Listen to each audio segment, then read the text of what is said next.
Oh, well, hello, everybody. Hopefully you can hear me. Hope everybody's having an awesome day. Happy Monday. Good afternoon. Sarah, hello. Saw you here. Hope you're still listening. I'm going to let notifications click in. When you jump here, leave me a little hello in the comment section, please, so I know you can hear me. Let me know if audio is good. Sharon, hi. How you doing? Thanks for being here. I know it's early in the day. That's okay. We might be here for a little while. Justice, hi, how you doing? Beckles, hi, how are you? Thanks for being here. Waiting to see if Fitzy, Kane, Twiz, I need some of my mods here. And then we'll kick this off. Hey, Caroline, how are you? Thank you for being here. Angel, hello. How are you? Christy, darling, thank you so much for being here. Hope everybody's having an awesome, awesome day. Happy Monday. We have a lot to get into. Eddie, yay. Love it when Eddie's here. Eddie, did I mod you? I don't know if I can do it from StreamYard, but you have to go find a video, any video, and just leave like a comment. Even if it's just an emoji so that I can go and mod you. Maybe you did at one point and I forgot to do it, but yeah, Eddie, you are a mod. And once I figure out how to do that, you will have your wrench, friend. Hey, Taylor, how are you? Thanks for being here. Hope everybody's having a good day. We got a lot to get into. It's a lot. It's a lot. I have a lot to say, a lot of thoughts. I'm sure, as you could tell from my community tab lately, you guys are probably like, holy shit, Miss Potts lost her mind. No, I've just been doing a lot of work behind the scenes as far as putting everything together in chronological order with the warrants, you know. So, you know.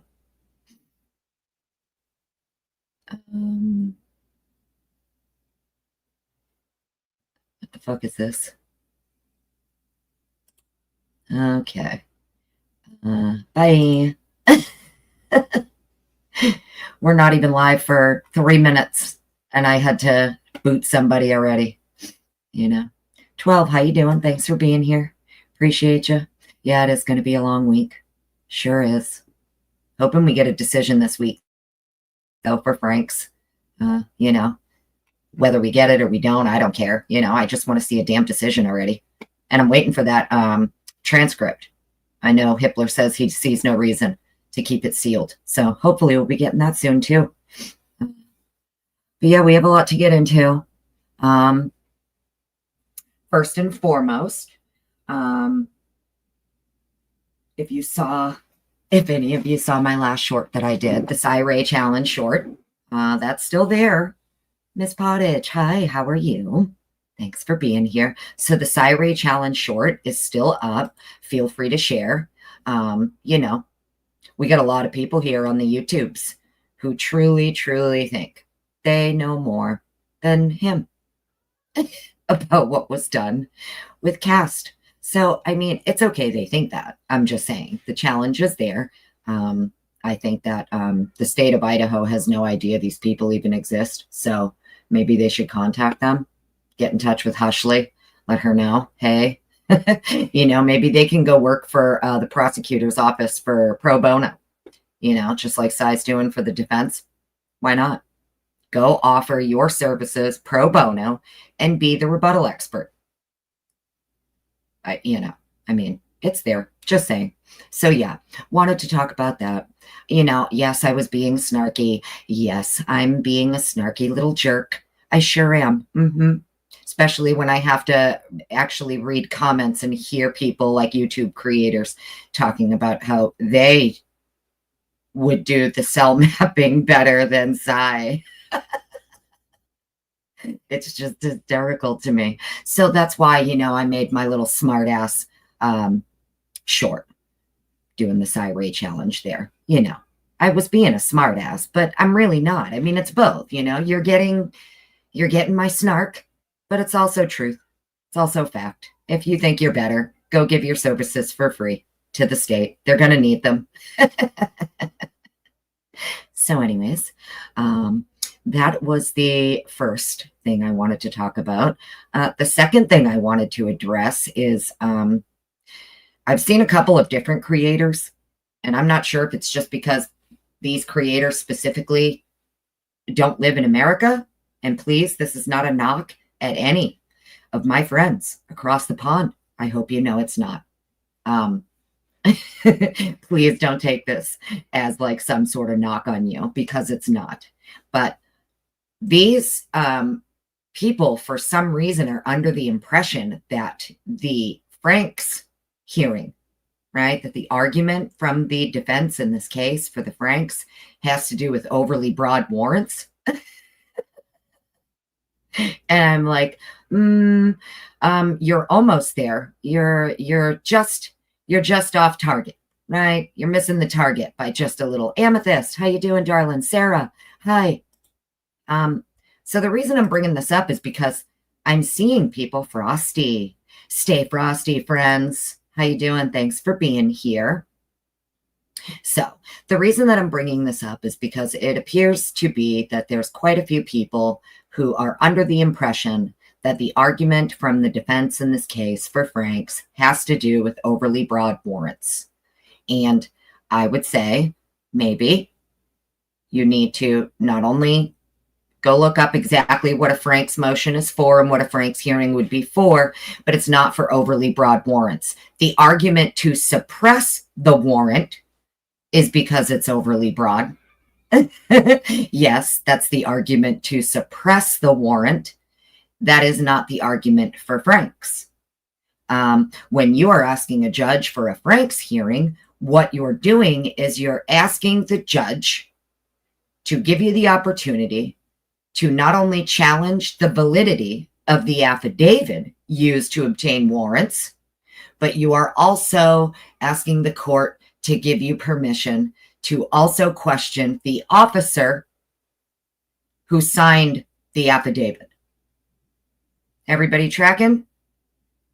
So hopefully that'll clear that up for any of our friends who are not understanding that no, the Franks motion, the argument for Franks is not for overly broad warrants. The motion for Franks and the argument for Franks has to do with challenging the affidavit and the officer who swore to it. So hopefully that helps for anybody who might be not understanding that. Anyways, now, yeah, agreed, Amethyst. Same. I wish they would read the documents too, because the documents kind of just spell it all out. And I understand that we aren't getting a lot from the state because they file everything under seal. But I mean, this isn't hard to deduce. You don't even have to be a lawyer to understand that the argument for Franks is not overly broad warrants. That is not what the argument for Franks is. The argument for Franks is that the affidavit is largely false and fabricated, and the officer who swore to it is the person who fabricated the document. Right? Anybody, if you're here in chat and I'm wrong in anything I'm saying, please feel free to come on in and tell me, no, bitch, you're wrong. I know I'm not, but feel free to tell me I'm wrong in any way if I am. Mish Girl, how you doing? Thanks for being here. So, you know, I'm not exactly sure why it's so hard for people to understand, right? The argument to suppress the warrant is because it's overly broad. That's not the argument for Franks. And I'm not exactly sure why people are confused on that. It's actually quite simple. And you don't even need to be a lawyer to figure that out. Anyways. So. The next thing I wanted to get into, which is why I titled this live, Misinformation from the State of Idaho, is because there's a lot.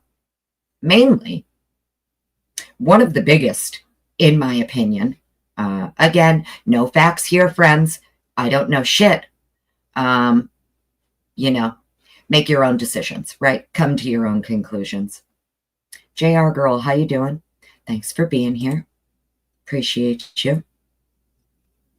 Yeah. Isn't it funny, Ms. Pottage? I know. They're not even talking about it. That's what I mean. And I understand it's rare to even get one, you know? They probably won't get one. Who knows, right? It's very rare to get one. Point is that it's still all documented on the record. The point is you get it on the record no matter what. It's exactly the point. Right? So I was blown away at the amount of misinformation that I have seen coming from creators regarding the argument from the defense for Franks. And I was blown away when I saw that creators are claiming that the argument for Franks has to do with overly broad warrants. And I'm like, are we reading the same thing? Because I don't think we are, right? The argument to suppress the warrants has to do with them being overly broad. But the argument for the Franks hearing has nothing to do with overly broad warrants. The argument for Franks is that the affidavit is largely false and fabricated, and the officer who swore to it is the one who fabricated it. The whole point of the Franks is to challenge the validity of the affidavit and the officer who swore to it. So, hopefully that clears everything up. If I'm wrong, please, by all means, hop on into the comments and tell me exactly how I'm wrong in that assessment. It's just my uneducated layman's assessment of the difference of the arguments, right? So, Meg P, how you doing, darling? Thank you for being here. Karma Police, hi, how are you? Thanks for being here. So, that's one of the big pieces of misinformation that I see going around these last few days, is that, you know, it only has to do with, it's just the defense, they only want the Franks because of overly broad warrants. Like, I don't think that's actually what the argument is, but okay. What's the difference between motions in limine and Franks? Well, motions in limine, from my understanding, are broad. It could be for a multitude of things, but an example that I was given was, say the defense team, for example, wanted to present evidence that might be prejudicial towards a victim. The state could file a motion in limine to ask that evidence not be presented. And that was an example that I was given from an attorney. So, can we follow a Twiz, darling? How are you? No, we can't follow a schedule, darling. Nope. I know. I was going to do 4:15. I came in a little early. It's fine. You've missed nothing other than me breaking down the difference. Meanie, how you doing? Some people, Twiz, seem to be confused lately on the argument for Franks, and they think that the defense's argument for a Franks hearing has to do with overly broad warrants. And I was just explaining that that is not at all what a Franks motion is for, or what they're claiming in their Franks motion. What they're doing is they're challenging the validity of the affidavit and the officer who swore to it. That's what the Franks is for. The argument to suppress all of the motions is because they're overly broad. And people didn't understand for some reason. I don't know why, because a lawyer, you don't need to be a lawyer to know this, but anyways, I was just clearing that up. Hello, hello, hello, Swamp Rose. How are you, darling? Kiki, thanks for being here. Hope everybody's having an awesome, awesome day. For fuck's sake, Fitziana, love you. Thank you so much for being here. I was waiting for some mods. I already had to block someone not even 3 minutes into the stream. And as much as I don't like to do it, I really don't. You guys know I don't like blocking people. I'm going to tell my mods right now, currently. I thought I had a great conversation with Frankie over there the other day, a couple days ago. Thought we had a great conversation. Apparently he didn't like it that I was right on a few things, and that bothered him because immediately the next day he was telling his mods, you know, fuck me and to block her next time she comes in. So if you see Frankie pop into my chat, Fitzy, Twiz, you can go ahead and block him. We'll return the favor since, why not? Just return the favor because I'm feeling snarky AF today. So yeah. Frank, I'm sorry that you're confused and you believe that the argument for the Frank's motion has to do with overly broad warrants. That's not the argument for Frank's. Frank's is to challenge the validity of the affidavit and the officer who swore to it. I'm sorry you were wrong about that, friend. It's okay. We're all wrong sometimes. Anyways. Well, I tried. Listen, I've tried to be very nice. Okay, that's the thing. I've tried to be cool with everybody. I thought we had a great conversation. Went on for like 2 hours. Was a good conversation. He told me to fuck off. I told him to fuck off, and it was great, right? No problems, right? I can tell someone to go fuck themselves and like still be okay, right? Next day, say hi, how you doing, whatever. I do it to Jeff all the time. I tell Jeff all the time to go fuck himself, but I haven't blocked him or anything because that's just stupid. I'm not going to block people if I don't have to. Now, if you're going to come into my chat talking about, Lana this and truth and transparency that and blah, blah, blah, and well, then you're going to get blocked because, that's my bestie and fuck around and find out. So anyways, Mercy Cat. Where's my Mercy Cat? Where is she? Mercy Cat. I just saw Eddie's thing. Hi, Mercy Cat. You're having a bad week? Tell me some people I can say mean things to. Oh, Mercy Cat. You're having a bad week? Oh, no.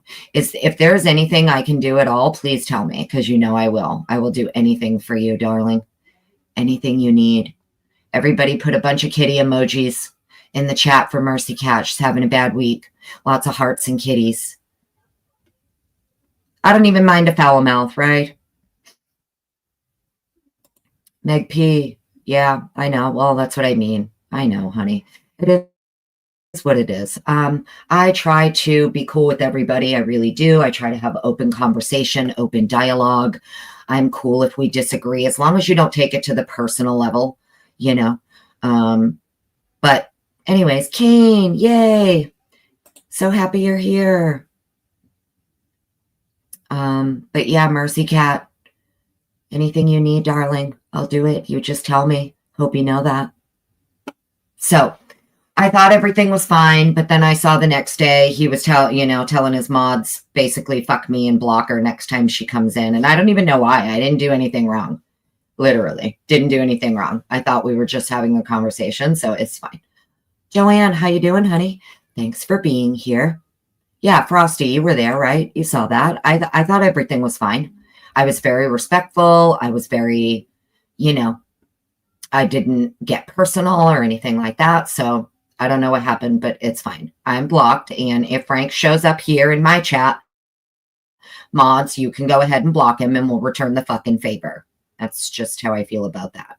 But anyways, what I wanted to talk about today mostly is going to be a lot of the misinformation that was presented from the state of Idaho to the court.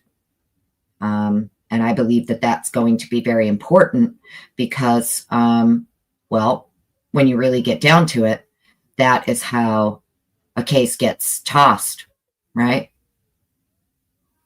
When you think about it, of course, I'm going to do a live and all these damn kids are out here in this driveway next door just screaming their fool heads off. Sorry, guys. If you can hear all these kids outside screaming, they're not mine. I promise. It's these neighborhood kids where I live. They're wild. They're feral. And their parents are standing on the porch smoking weed while they're all running around out there like animals. Can't blame them. They were at school all day, But this is like the, oh, okay, you can't hear it echoes? Awesome. All right, cool. Every now and then they come up under my window and they're real loud. Yeah, they're not mine, no. Mine's upstairs, quiet, hanging out in her room, drawing and listening to music. Exactly, Kane, right? Get off my fucking lawn. Nah, they're cool kids. It's fine. Summertime, it's even worse. When I got the windows open, forget it. I won't be able to go live here at all in the summer if I got the windows open. These kids are out here from like 7, 8, like we did back in the day, out the door at 6 a.m. and you don't come home till the street light comes on. That's how these kids are. Good for them, though, right? Good for them. They're not just stuck inside. I don't let, mine can go outside if I'm with her. She ain't roaming around these streets alone without my protection. Amanda, don't worry about it. Doesn't matter who he is. Just someone I thought I could have a conversation with, but apparently I can't. So it's cool. Moonvale, hi, how are you? Good morning. All right. So anyways, I want to talk about a lot of this misinformation from the state of Idaho that was presented to the court, right? Now, again, we can only go by what the defense is saying. The state files almost everything under seal. So sadly, we can only go by what the defense is saying. Now, what we've been able to gather from these defense filings, I know Lana's doing her whole little red flag project, right? I'm not going to ride those coattails, but we'll say these are the things that make me side-eye the state of Idaho, right? When it comes to some of the things they've disclosed to the court. Did he, Fitzy? Oh, that's funny. Good for him, I guess, right?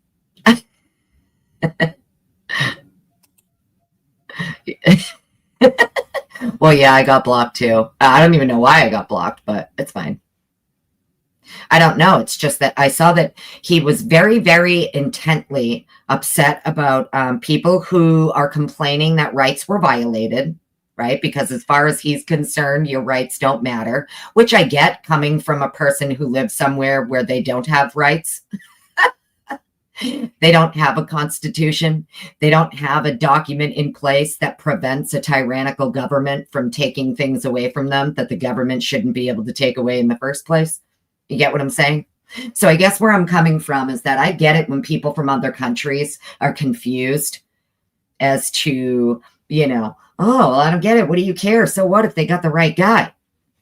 They're not grasping that, the reason we have the Constitution that we have, and the reason that we have the amendments that we have, and the case precedent that we have, is specifically to prevent those who take an oath to uphold and defend our constitutional rights from violating them. That is specifically why our document exists. The most beautiful document ever written, in my opinion, the Constitution of the United States of America. It is the exact thing. The Constitution is the thing that the FBI and law enforcement claim they are going to uphold and defend at all costs, at all times. Mikey, yay, good to see you. Thanks for being here. So, when it blows my mind when I hear people saying, well, so what? Nobody cares about your rights. Why are you bitching if your rights were violated? Like, what? Excuse me? You don't understand why it's important? So I guess the way I look at it, right, is let's go by this logic, the same logic. What does it matter? Well, we're rights. So who cares about rights?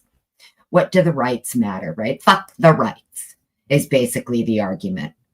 Well, if the rights don't matter, then why do we have a constitution? Right? If the FBI and law enforcement don't have to uphold their oath, well, why do we make them take it? Right? If the DOJ puts in place specific policies for the FBI to abide by when it comes to different investigative techniques that they may use when assisting a local or state agency, what is the point of the policy and writing it and putting it in place if the FBI can just say, nah, we're going to ignore that one today? What is the point? You understand? So I think that's why it's very confusing to me when I hear people say things like that, because I'm like, well, going by your logic, right? The rights, they don't matter. Well, then what the fuck is the point of the Constitution? right? What the fuck is the point of these third-party DNA companies putting in place specific policy that bars law enforcement and the FBI from accessing their databases if the fucking policy is irrelevant? Right? But I noticed that, yes, exactly, Amanda, right? So he's from California. No, he's from the Netherlands, surprisingly. But that was a good one, Amanda. I might mod you just for that alone. Just for that comment alone, I might mod you. That was some good shit. So he's from California. But anyways, it is what it is. Like I said, I understand when people who aren't from here are like, what do you mean the rights? What rights? Rights? What are those? I get it. There are people in other countries who literally are like, what the fuck do you mean rights? We don't even know what that means. And it's because they've been so absolutely fucking, their brain has been hammered into believing you don't have rights. The government tells you when you have rights and when you don't, and the government can chill and pause and freeze those rights whenever they feel like it, right? And it was our amazing founding fathers who rode their asses in rowboats across the Delaware on Christmas to go shoot the motherfuckers who attempted to take away their rights. And I don't understand why they don't understand this, There's a reason our founding fathers literally took all of the tea and chucked it in the fucking river. You know what I mean? Anyone?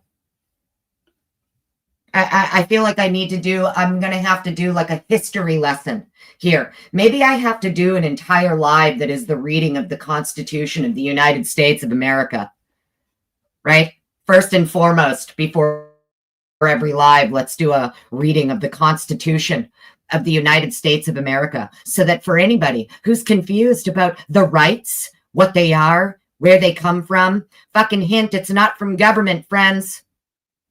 Your rights do not come from the government. They never did, they never should, they never will. Okay? Fucking A. You understand?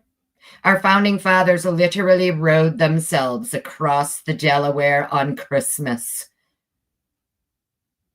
to go kill the people who attempted to impede upon their rights. This isn't hard to figure out. Okay? If you don't understand rights, you don't believe in rights, hey, that's fine. Okay, great. Maybe you're not from here. And I sympathize with you. I sympathize if you don't understand what it means to have rights that don't come from the government.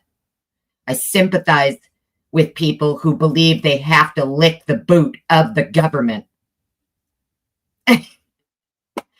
because they don't have rights. Do you get what I'm saying? So, it's wild. It is what it is. I'm probably going to end up doing a live reading of the Constitution of the United States of America at some point, just so people get it. We may end up having to do that. But anyways, getting back to the state of Idaho here and the misinformation that they presented to the court. Probably one of the biggest, in my opinion, pieces of misinformation that Bill and Hushley here presented to the court was that, yes, God bless America, Taylor, that's right. So a lot of people, I don't want to make it political. I never do, because I hate politics, and I usually can't stand the people involved in politics, right? Because everybody's so like one-sided, they can't. I've always been a registered independent my entire life, and I'm never going to be forced to pick a side, right? That's just how I feel in any situation. I will not be emotionally manipulated into choosing a side in anything, right? But it's always fascinating to me when I hear people talking about how, America sucks, America's this, America's that, blah, blah, blah, blah, right? They're just constantly trashing America. And yet they will never include the fact that if America sucks so bad, then why is it that tens of millions of people flock here every year to obtain their education here? Why is it that countries all over the world have to send their students here to get the education because that country can't provide the education for their people? You understand? They have to come here to get educated and then go back to their country, right? So how dare you say that the place that is actually allowing tens of millions of people a year from all over the world to come and receive an education, many of them for free, so that they can go back home and make their countries better. How the fuck does that make us a bad place? Right? I feel like it would be bad if we closed off our borders to everybody and said, screw you, figure it out for yourselves and cut everybody off. I feel like that would actually be mean than what we actually do, right? So that's just my opinion on that. I've always been fascinated by the people who down America, but then they also leave out the fact that if it wasn't for America, many of these countries, who rely on our funding, who rely on our education system, a lot of them wouldn't have what they have. So, it's wild. But anyways, point that I want to get at here, we'll get away from that because I don't want to go too far off. I felt like I needed to just bring up the Constitution and our rights because there's a lot of people who literally, when it comes to the IGG, are like, what do you mean your rights? You don't have a right to privacy. There is no expectation of privacy. Isn't that what we've been told when it comes to uploading your data to a third-party site? Correct? Isn't that what we've been told? Kohberger doesn't have a reasonable expectation of privacy. Okay. And it's not just Kohberger. From what Nye argued, no one has a reasonable expectation of privacy once they put their information into a third-party site. Okay. And the argument could be made that, if no one has a reasonable expectation of privacy when it comes to uploading your data to these third-party databases, well, then why is the state fighting so hard to keep the identities of the people on the tree under seal, claiming that they have a right to privacy? Right?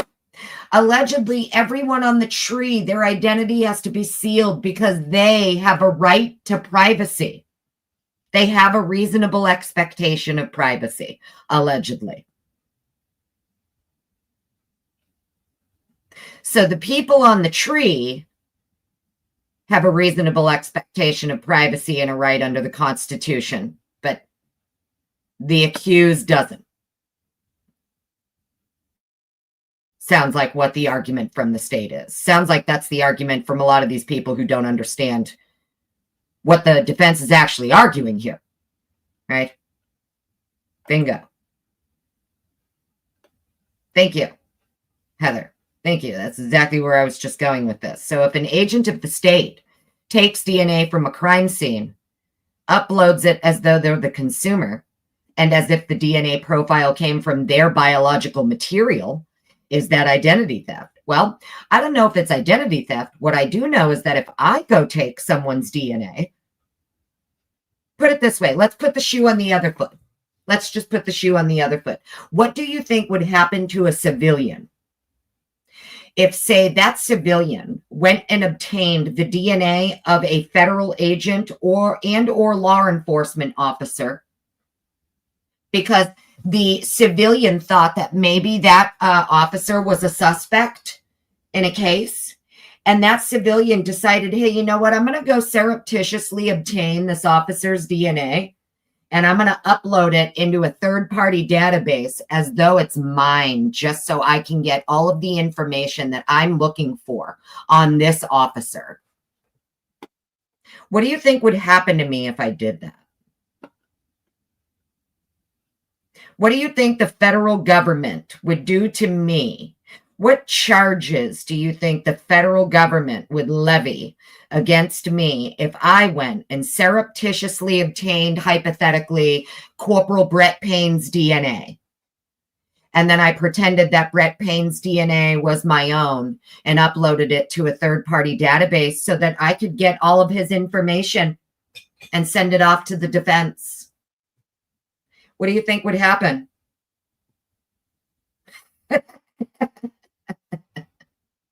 You like that, Audrey? It's just a hypothetical. It's just a hypothetical.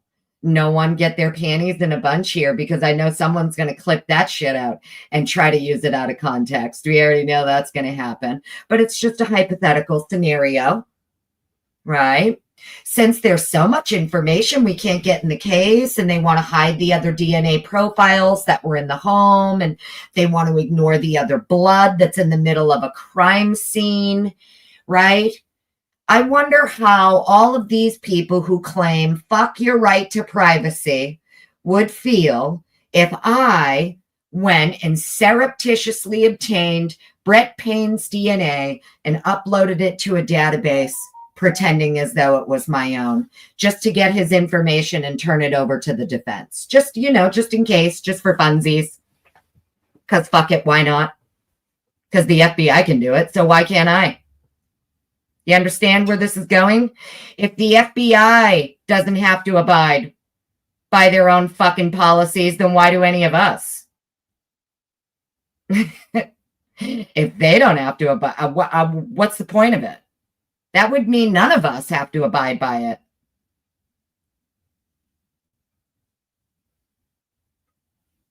Yeah, right, Danger? Danger. Right? I'm just saying, guys, because a lot of people get really, really mad at me, and they don't like some of the things that I say, and it's fine. They don't have to like it. It's a fact. It's right. I'm correct. What exactly do you think would happen to me if I pretended someone else's DNA was my own and uploaded it to a database because I'm seeking information on that person and I can't get it any other way? I just go steal their DNA and pretend it's mine. It's the quickest way a stalker is going to get to somebody, don't you think? When we talk about stalkers, right? What's the quickest way a stalker could really fucking get to know their target? Well, you just steal some of their DNA. Go upload it to a site and pretend it's your own. Yeah, you're right, Joanne. I'd be put under the fucking prison. You're right. That's exactly what happened. They'd stick me under the prison. Big facts. You know it. That's the correct answer in chat. Yeah, I don't know, honey. Translucent. Why do people care about privacy rights about potential villains? It's not about a potential villain. The point is that you either have privacy rights or you don't. But you can't claim one while saying the other doesn't have it. According to the state, everyone on the tree has the right to privacy. They have a reasonable expectation of privacy. That's what the state says. That's why the state doesn't want to disclose any of the relatives on the tree, because they have a reasonable expectation of privacy. Yet, the state also argues no one has a reasonable expectation of privacy when they put their data into a third-party site. So, very interesting. They talk about the defense having circular reasoning when Bill Nye, or whatever the fuck his name is, Bill Nye, Jeff Nye, Bill Nye the science guy, when he's up there arguing, he has circular arguments. Because on one hand, he's claiming no one has a reasonable expectation of privacy when entering their data into a third-party site, but he's also claiming everyone on the tree has a reasonable expectation of privacy, even though they also uploaded their data willingly to a third-party site where there is no reasonable expectation of privacy. It's a circular argument. Do I make videos about how Kaylee is the perpetrator? Fuck no. Jesus Christ. No. Do I make videos that Kaylee is the perpetrator? No. No, I've made videos before stating that a lot of the warrants that Ellie was obtaining, when they were obtaining them and for who, it made it look like, oh, not me, Taylor. Oh, okay. Because I was like, wait, what? No, I didn't do that at all. I've questioned whether or not law enforcement was looking at her as a suspect just because of their warrants and stuff, but no. So anyways, what the hell was I talking about? Damn it, lost my train of thought.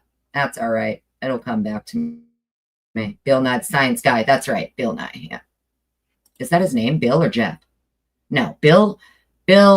See, because we've made so many nicknames for these people too, I'm all confused. I have Bill Jennings. I know that's not it. It's Bill Thompson. Anyways. So yeah. Oh, it's okay, Taylor. Don't be sorry. It's fine. I would have lost my train of thought anyway at some time. You know. Jeff Nye, thank you. Claire Bear. Heather, thank you. Yes. How you doing, Claire Bear? Thanks for being here, honey. All right. So anyways, getting back. Misinformation, right? That's right. Lana calls him Bill Jennings, right? And then we have Hushley. I know. It's wild, you know. And I know a lot of people don't like it. They don't like to hear the snark. They don't like to hear people laughing when talking about true crime cases. And, you know, I don't know what to tell these people. You know, fucking piss off into the sun. Because if you can't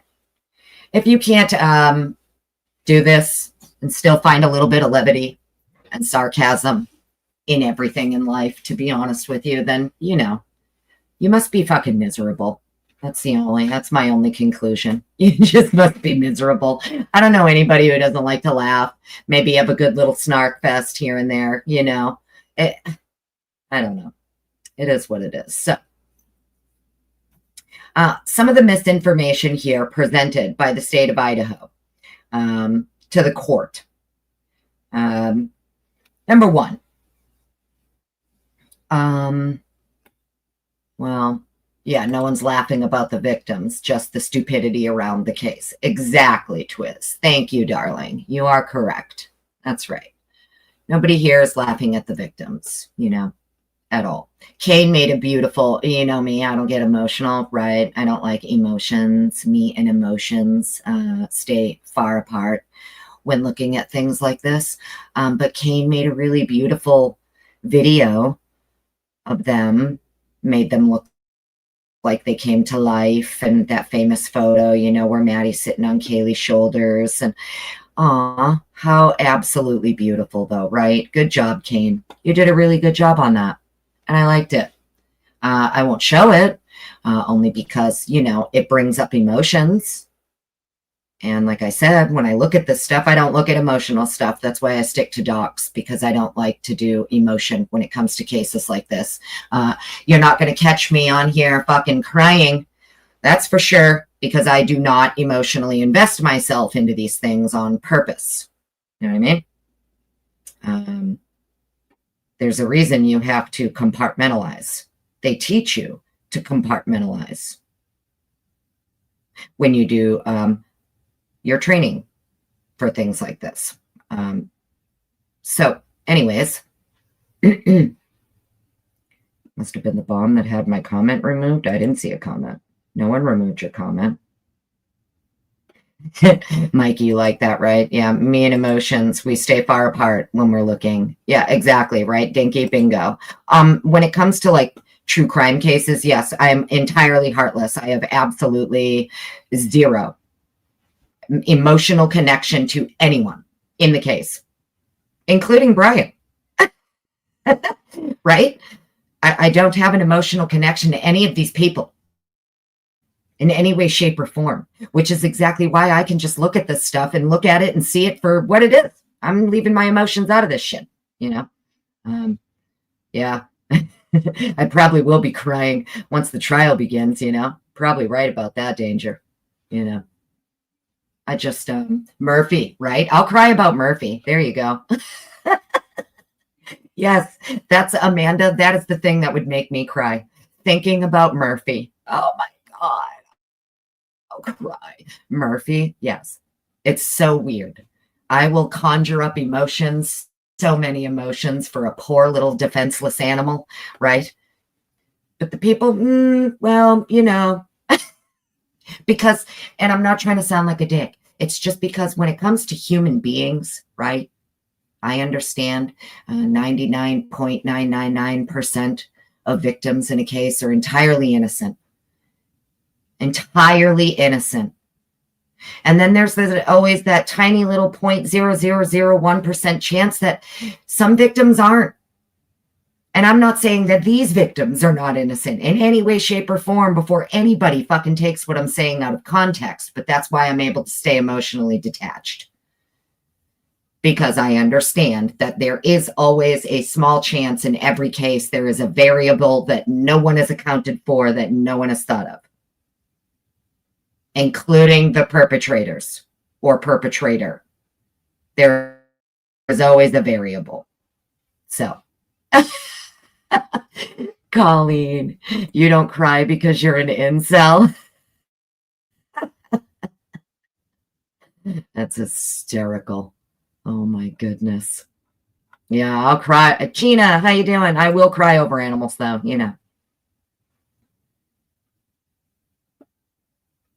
Yeah, exactly.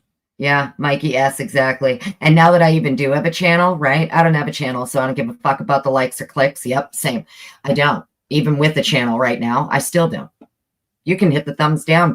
I tell people, thumbs it up, thumbs it down. I don't care. You know what I mean? Even if you disagree with me, go ahead and pop into the comments, whatever. Shit keeps me in the algorithm. I'm not monetized.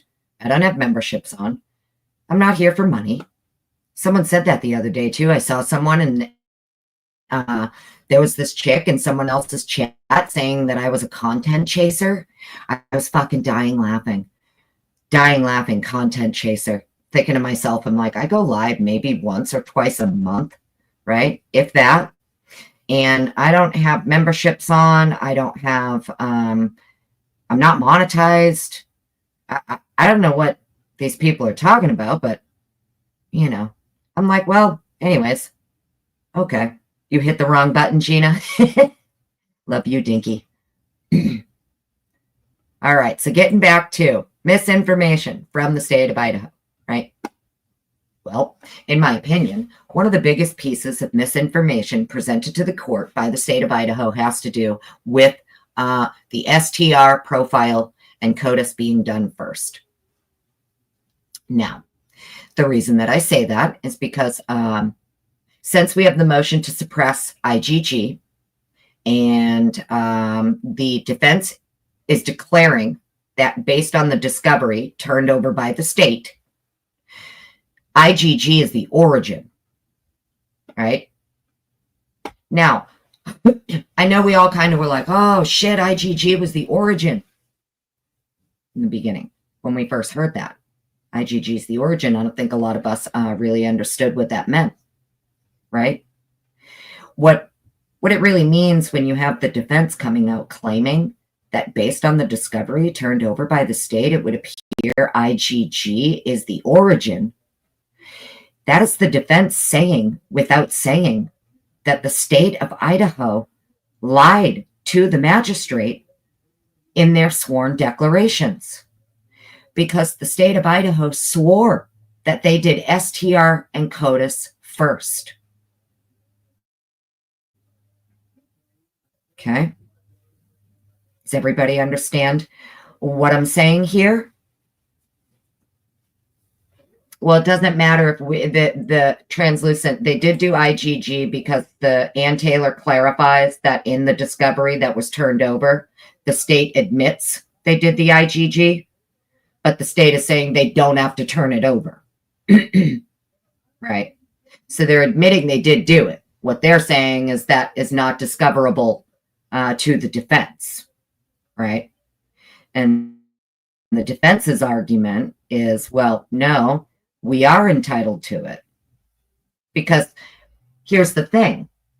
When it comes to IGG, here's another reason why they would be entitled to it when you think about it, right? Because even though what the state is claiming is that we didn't use the IGG for warrants, we didn't use the IGG to establish probable cause, right? According to the state, they didn't use any of this to get warrants or establish probable cause in the case. Okay. The problem is that the state is the one declaring under oath that they did the STR and CODIS first. And when no hit was produced, that is why they went and made their trees, or they did their 2 SNPs, one for ISP and one for Othram. Okay. And what Ann Taylor is saying is that the 2 SNPs, that's what was done first. So they're lying about the order in which they did things. Okay. Because policy per DOJ states you can't use IGG for an arrest. You are not to use the IGG identification for arrest anyway. And furthermore, you are not supposed to do IGG until you've done CODIS. Okay? And I'm going to read that to everybody. So we're just going to preface with that. I'm going to go into another screen and we're going to read exactly through all of this, because Ann Taylor puts it in her declaration in support of the defendant's 3rd motion to compel. Okay? Everything is in here. And I understand we've already had stuff after that. Yes, Judge John Judge, made certain parts of the IGG discoverable and blah, blah, blah, blah, blah. That's not the point of what I'm getting at here. The point of this is to show how the state of Idaho is telling the defense and the court, no, we did CODIS first. And we did, because the policy states you have to do CODIS first. The policy states you can't do IGG first. Okay? So they were covering their ass. That's what they're doing. We all know that. They're covering their ass. But the problem is that they got caught. They got caught. Their discovery would appear to show that IGG was done first, which means they did not do CODIS first. They didn't do the STR profile first, as they allege to the court in their sworn filings. Okay.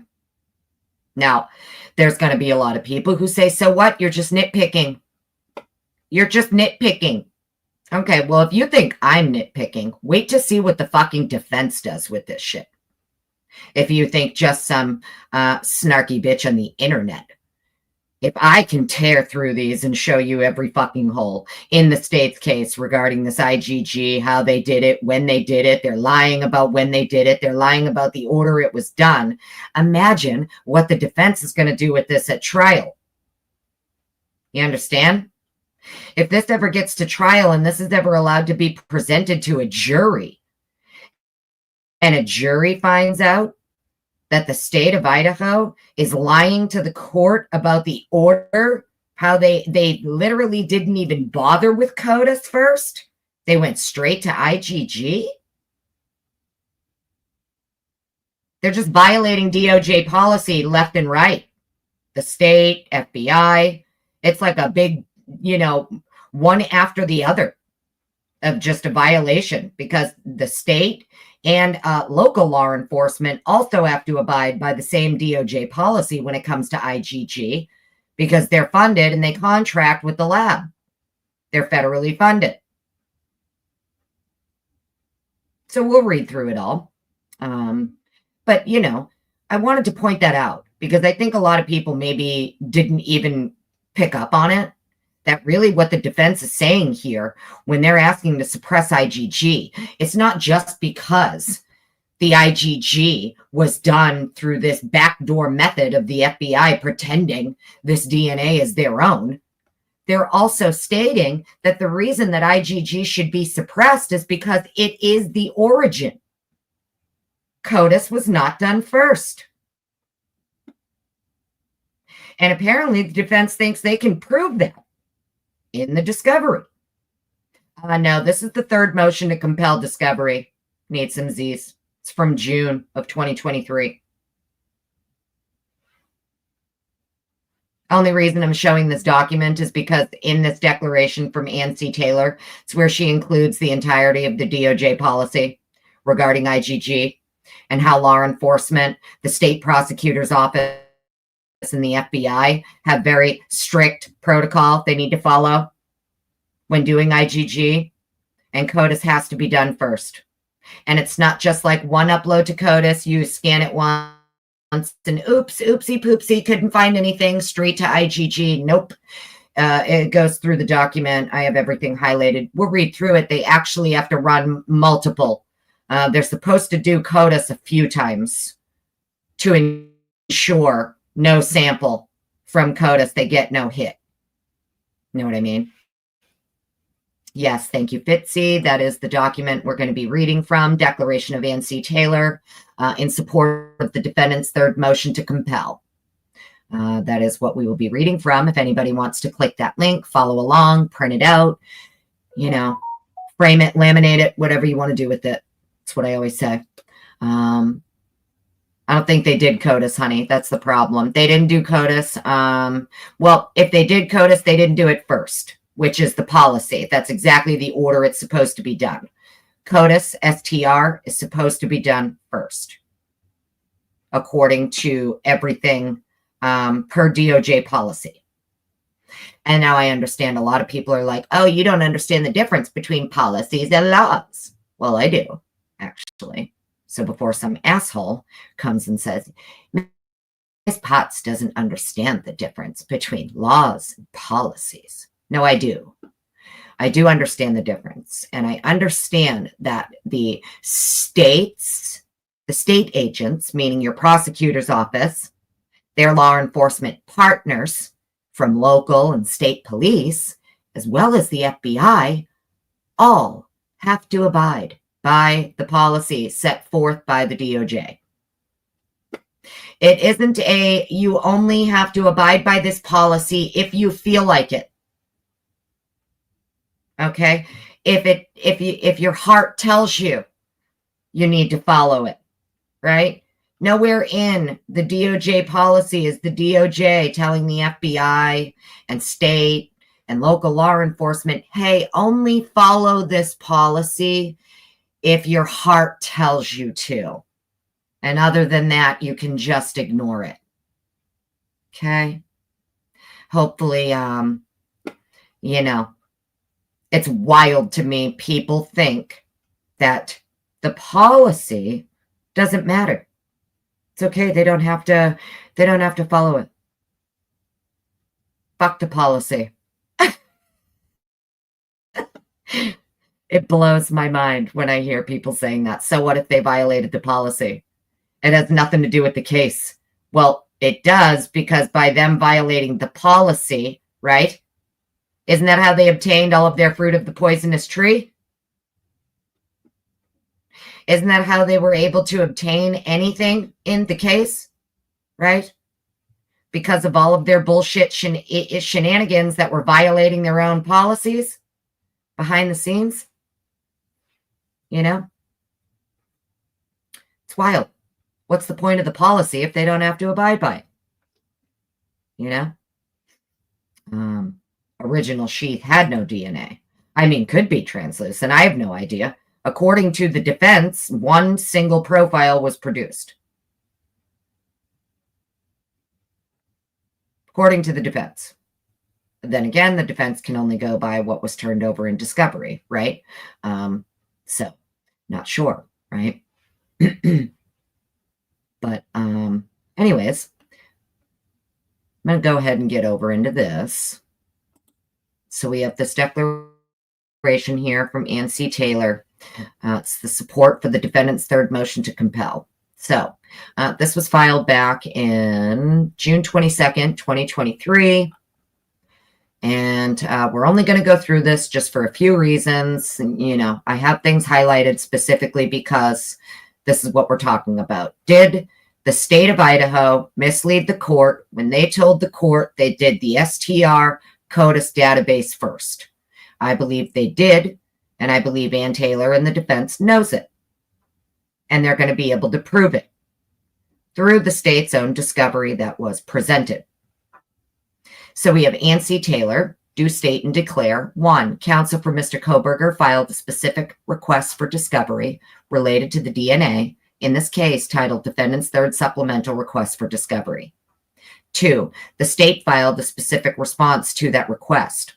After reviewing the materials provided, the following remains to be discovered. A, request of 3 profiles uploaded to a DNA database. Notice she doesn't say CODIS here. A DNA database. The state has provided information related to this request for the seized item, the knife sheath only. The defense has requested all DNA profiles, including 3 additional unidentified male DNA profiles developed during the course of law enforcement investigation. This information has not been supplied. Okay, let's look at this here. 3 profiles uploaded to a DNA database. The state has provided information related to this request for the seized item, the knife sheath only. Isn't that interesting, huh? Anyways, next. C, request 9s and 10. They were requesting the unexpected results and corrective actions. This request has been partially complied with. The response lacked the full scope of the request. They were looking for 6 months before and 6 months after testing related to the investigation.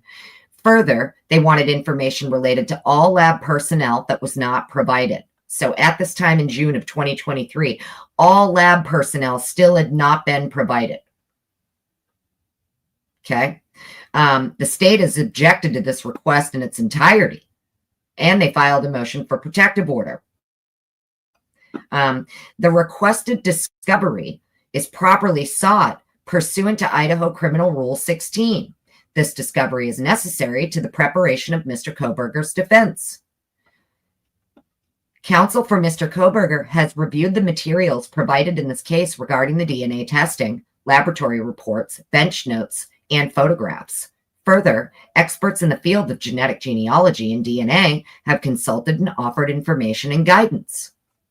Consultation with experts and sources referenced below that the use of genetic genealogy databases does not necessarily lead to a single individual as a potential suspect, and that reports of these searches often reference multiple individuals for further investigation and DNA testing. In fact, the state acknowledges such in its motion for protective order when it acknowledges, quote, hundreds of relatives. Genetic genealogy labs do not generate a profile in the same way that forensic labs do, and there cannot be a direct comparison between the data obtained in this case by the Idaho State Forensic Crime Lab and the private lab. The tests used by the private lab are either SMP or whole genome sequencing. Based upon information from experts in the field, I have learned that once a genetic genealogy profile is created and the testing by the private lab is completed, the profile is uploaded to a database that contains similar data from other individuals. Once possible relatives have been identified, their identities are used to construct a family tree to identify possible suspects using public records, and in some instances, contacting individuals for further family information. This process leads to a pool of individuals rather than one specific individual. The possibility of other relatives who might be similar to Mr. Kohberger is extremely important to the defense. The timing and steps utilized are extremely important to Mr. Kohberger's case investigation and defense. U.S. Department of Justice issued its interim policy for forensic genetic genealogy, DNA analysis, and search in 2019. The policy describes the process that law enforcement engages in during these searches and the results and limitations of the method. The identified individuals are, quote, one or more genetic associations. That means the donor of the forensic or reference sample may be related to a service user. Emphasis added on the may be related. If a suspect is identified, the agency is required to retain all FGG profiles, account information, and data for potential use during prosecution and subsequent judicial proceedings. Okay? So for anybody who's not understanding why it's such a problem that the state, right? What do you mean we don't have to turn over IGG? No, we don't. You do, not only under Idaho criminal rule, but per DOJ policy, it states if a suspect is identified, the agency is required to retain all profiles, account information, and data. So required to retain, that doesn't mean that if you feel like it or if your heart tells you to. It means you're required to retain the information. Mr. Kohberger's DNA, as published by the New York Times on June 11, 2023, that, quote, FBI personnel worked with the profile that Othram had produced, spending days building out a family tree that began with distant relatives, end quote. The New York Times sources have more information than the state has disclosed to the defense.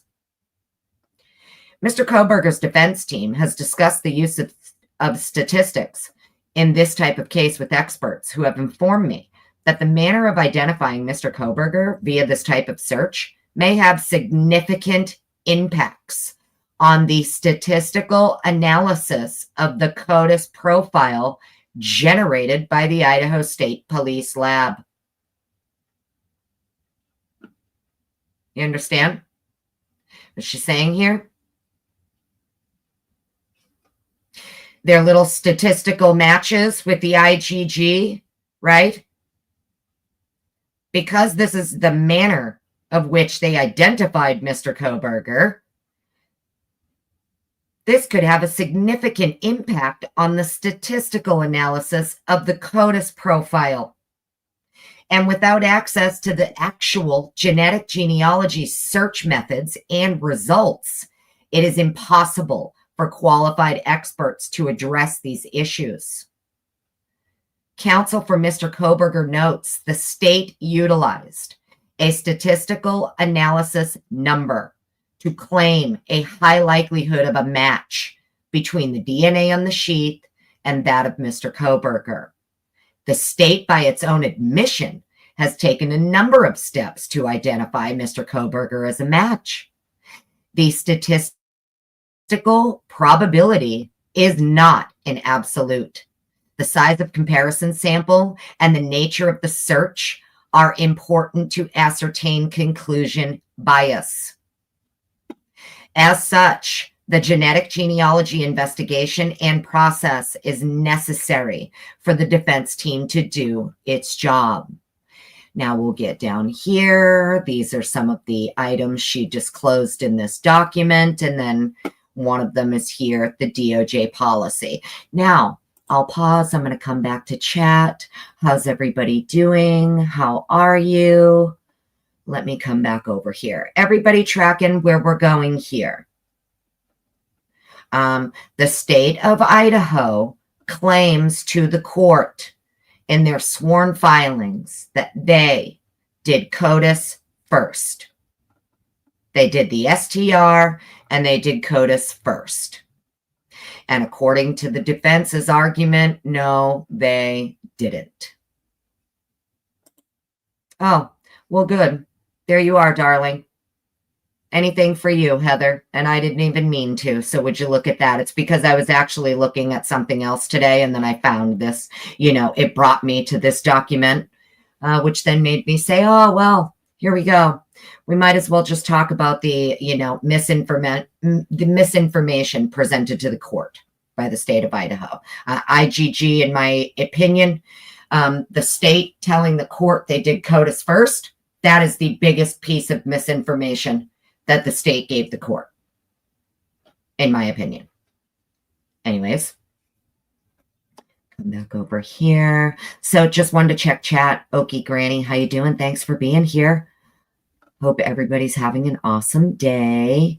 If I missed you in chat, I'm sorry. I was in another doc reading. Victorine, hi, how are you? Anybody else I missed? I'm sorry if I did. All right, so anyways, let's get back over here. Now, there were some things I highlighted here because I don't want to read through this whole fucking document, but it's there. This is why I'm telling you guys, like, print it out, go read it for yourself, right? Docket decoder. I believe he did an entire reading of this, uninterrupted, no snark, it just reads the doc. So if that's something you prefer to do, if you're someone who prefers to have the document read to you, docket decoder did read this, not the declaration, but the actual IGG policy for the DOJ. So, I'll link it. Heather linked it. I'm not reading this entire thing, but I did highlight specific portions that I feel are pertinent to the purposes of the live. Hope everybody's tracking on that. Yes?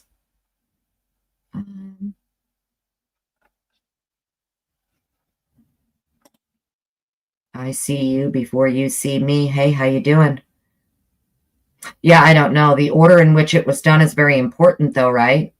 Because if the state is telling the court that they did CODIS first and they didn't, that would mean that the state also violated DOJ policy. They violated it as well, because DOJ policy states that even if a state law enforcement agency wants assistance from the FBI in IGG, the state must do CODIS first. And we will we'll get into that. So let's continue reading. I highlighted some here. So the application, right, as everybody can see here, we are looking at the United States Department of Justice interim policy for forensic genetic genealogical DNA analysis and searching. Okay. Now, application. This interim policy applies to 1. All criminal investigations in which an investigative agency in the Department of Justice has exclusive or concurrent jurisdiction of the crime under investigation, and the agency has lawful custody, control, or authority to use a forensic sample for FGG, FGGS, or 2, any criminal investigation in which the department provides funding to a federal, state, local, or tribal agency to conduct FGG, FGGS, or 3, any criminal investigation in which department employees or contractors conduct genealogical research on leads generated through the use of FGGS, or 4, any federal agency or any unit of state, local, or tribal government that receives grant award funding from the department that is used to conduct FGG, FGGS. Sidebar, this would be the award letter she was so nice to include for us, okay? Just so that nobody gets it confused. Yeah. Oh, look at this. The Idaho State Police Forensics Lab is extremely excited to announce that we have secured a Bureau of Justice Assistance grant. Yay for genetic genealogy. Yay. Applause. So just in case anybody's confused or try to say, no, they don't. Yeah, they do. They get federal funding, and that's why she included it. Moving along. Background. STR DNA typing and CODIS. Forensic DNA typing has historically been used to compare 13 to 20 STR DNA markers between a forensic sample and one or more reference samples. When a suspect's identity is unknown, a participating crime laboratory may upload a forensic profile into the FBI's CODIS database. CODIS is a law enforcement database that compares DNA profiles derived from forensic samples to those of known offenders. Just wanted to read that so nobody says I skipped over it. Department laboratories currently do not analyze SMPs during forensic DNA casework. It is important to note that personal genetic information is not transferred, retrieved, downloaded, or retained by GG service users, including law enforcement, during the automated search and comparison process. Okay. Information and data derived from FGGS is not and cannot be uploaded, searched, or retained in any CODIS DNA index. A suspect shall not be arrested based solely on a genetic association generated by a GG service. If a suspect is identified after a genetic association has occurred, STR DNA typing must be performed, and the suspect's STR DNA profile must be directly compared to the forensic profile previously uploaded to CODIS. Investigative agencies may initiate the process of considering the use of FGGS when a case involves an unsolved violent crime and the candidate forensic sample is from a putative perpetrator, or when a case involves what is reasonably believed by investigators to be the unidentified remains of a suspected homicide victim. In addition, the prosecutor, as defined in footnote 20 of this interim policy, may authorize the investigative use of FGGS for violent crimes or attempts to commit violent crimes other than homicide or sexual offenses, while observing and complying with all requirements of this policy. Before an investigative agency may attempt to use FGGS, the forensic profile derived from the candidate forensic sample must have been uploaded to CODIS, and subsequent CODIS searches must have failed to produce a probative and confirmed DNA match. So this is what I was talking about, how not only do they have to do CODIS first, but they can't just run it through CODIS once and say, oh, well, didn't get a hit, whoopsie, and run to IGG.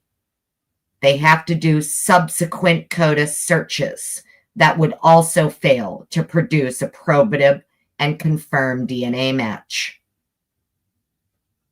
The investigative agency with jurisdiction of either the crime or the location where the unidentified human remains were discovered, if different, may have pursued reasonable investigative leads. Oh, they must have pursued reasonable investigative leads to solve the case or identify the unidentified human remains. They must have pursued reasonable investigative leads, meaning you must have done other things to try to solve your case before you come to IGG. There must be other things you did. Okay?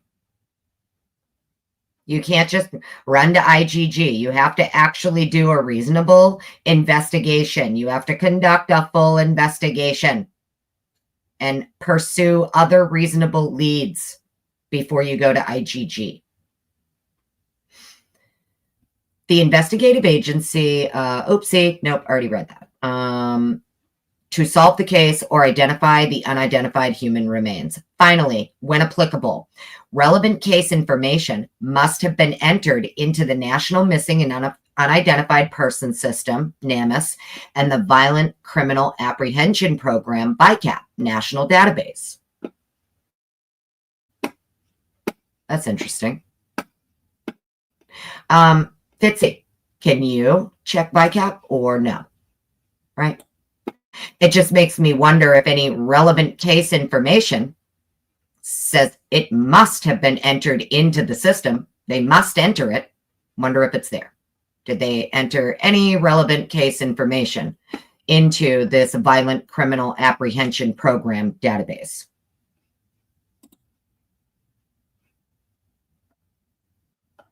Come and check chat. Hello.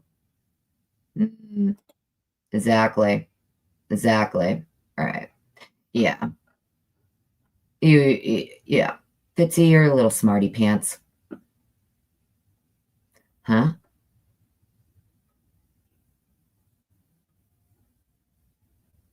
Oh, yeah. Bloom, Megan Kelly. Yeah, no shit, right? Wild. All right. Let's get back to this. Let me take that away so we could finish reading this. Okay, so now here, if each of the criteria set forth in section 4 has been satisfied, meaning so all of your criteria here, all of this, you have to do all of this first. Once you've done all of that and it's been satisfied, the investigative agency shall contact a designated official at the CODIS laboratory, designated laboratory official, or the DLO, that uploaded the forensic profile to CODIS. The DLO must determine if the candidate forensic sample is from a single source, contributor, or is a deduced mixture. The DLO will also assess the candidate forensic sample suitability, meaning the quantity, quality, degradation, mixture status, etc. For FGG, and advise the investigative agency about the results of that evaluation. In addition, the DLO may advise the investigative agency of any reasonable scientific alternatives to FGGS, given the nature and condition of the candidate forensic sample and the availability of other DNA technologies or techniques. The investigative agency shall document its consultation with the DLO. After consulting with the DLO, the investigative agency shall contact the prosecutor. The investigative agency shall advise the prosecutor of the nature and status of the investigation, the results of the DLO's evaluation of the candidate forensic sample, and any reasonable scientific alternatives to FGGS provided by the DLO. After discussing these issues, and based on the information provided, the prosecutor and the investigative agency must agree that the candidate forensic sample is suitable for FGG and that FGGS is a necessary and appropriate step at that stage of the investigation to develop investigative leads or to identify the unidentified human remains.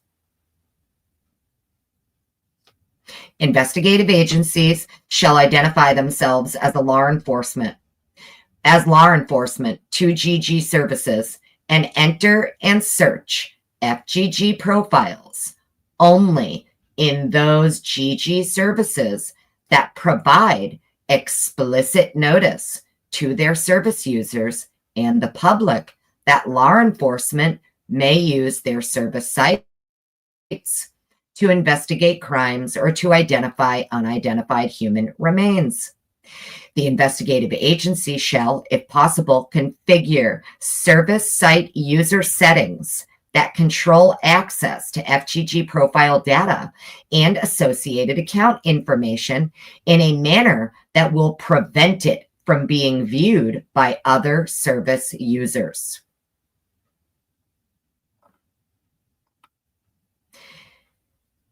An investigative agency must seek informed consent from third parties before collecting reference samples that will be used for FGGS.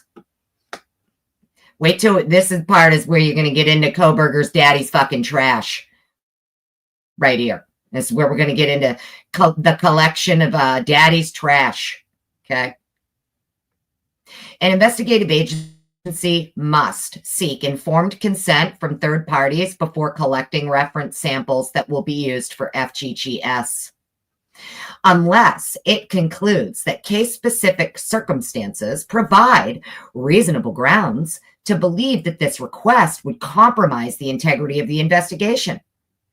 If that determination is made, the investigative agency shall consult with and receive approval from the prosecutor before covertly collecting any reference samples that will be used for FGGS. So you see, they had to get approval from the prosecutor here to go take daddy's trash surreptitiously.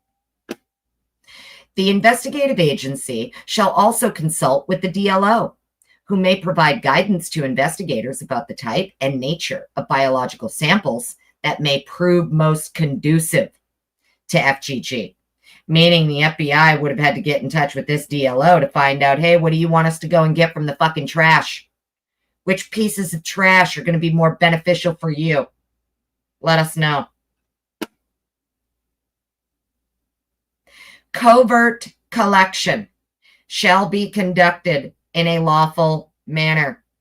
In addition, a search warrant shall be obtained by the investigative agency before a vendor laboratory conducts FGG analysis on any covertly collected reference sample. Everybody tracking?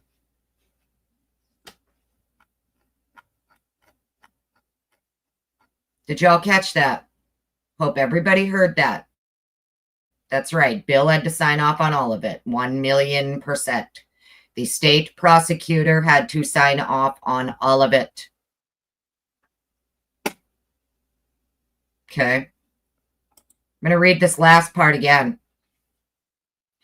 In addition, a search warrant shall be obtained by the investigative agency before a vendor laboratory conducts FGG analysis on any covertly collected reference sample. So did they have a warrant to test Brian Kohberger's father's trash? The sample from the trash. Because everybody's saying, oh, they didn't need a warrant for the trash. They didn't need a warrant for the trash. The trash was out by the curb. Even though the curb is still private property, because it's a private gated community, that would mean the curb is also part of the private property. Fine, fucker. I'll give you that. They didn't need a warrant for the trash. Okay, but it says right here per DOJ policy that if you want to conduct IGG analysis on covertly collected reference samples, you need a fucking warrant for it. Yeah? Everybody get that? Or am I reading this wrong? For fuck's sake, Fitziana, Twiz, anybody? If I'm reading it wrong, please feel free to tell me. Pretty sure I'm not. I'm not misconstruing what's being said here. It's pretty clear. Right? Yeah, I know, right? They probably will end up being witnesses. Exactly. Right.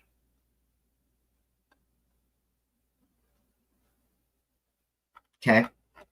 So, yeah, Glenda, the trash was abandoned like a pack of White Claws. Exactly, right. Abandoned property.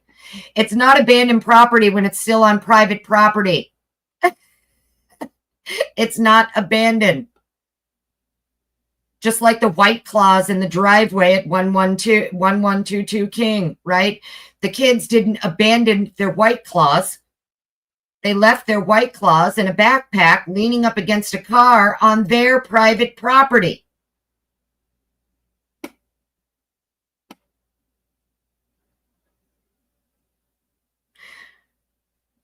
Well, that's what I'm trying to figure out here, Heather. See, this is why I read things and I ask questions. Direct comparison of trash sample to sheath profile is IGG, though. I don't know. What do you mean? Wouldn't that be exactly how they have to do it if they didn't do CODIS?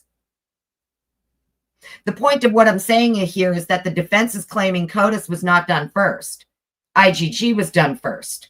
So the only way they would have been able to compare BK's daddy's trash sample to the sheath sample is if they did it through IGG. They would have had to do IGG, right? Because according to the defense, CODIS was not done first. And if they compared daddy's trash sample to the sheath sample, Yeah, Audrey, thank you, darling. Where's Audrey? She'll help me. I mean, if I'm wrong, I'm fine with being wrong. I was looking at this, though, and I'm like, well, that's interesting. So a search warrant shall be obtained by the investigative agency before a vendor laboratory conducts FGG analysis on any covertly collected reference sample. Well, in order for them to, that's the thing I'm confused on. How it allegedly, isn't this how they matched, they came up with the, this person as the father, right? The reference sample they used is from whoever is the biological father of the sheet sample, right? Audrey, darling, I'm going to read something to you and I want you to tell me what this means. Okay. This is for the FBI's policy. Sorry, DOJ policy for IGG. I was reading through this here. It says, the investigative agency shall also consult with the DLO, who may provide guidance to investigators about the type and nature of biological samples that may prove to be most conducive for FGG analysis. Covert collection shall be conducted in a lawful manner. In addition, a search warrant shall be obtained by the investigative agency before a vendor laboratory conducts FGG analysis on any covertly collected reference sample. The question is, if the FBI went and took Koberger's daddy's trash, even though they didn't get a warrant for the trash, based on this wording here, it would appear they needed a warrant for their reference sample to do their IGG comparison to the sheath sample. Yes? Am I reading this right, or am I totally wrong? If I'm wrong, it's fine. You could tell me I'm wrong. We know you're the DNA girl here, so it would appear based on the language from this policy that the DOJ is saying, if you want to covertly collect reference samples to compare to your suspect sample, you need a warrant for those reference samples.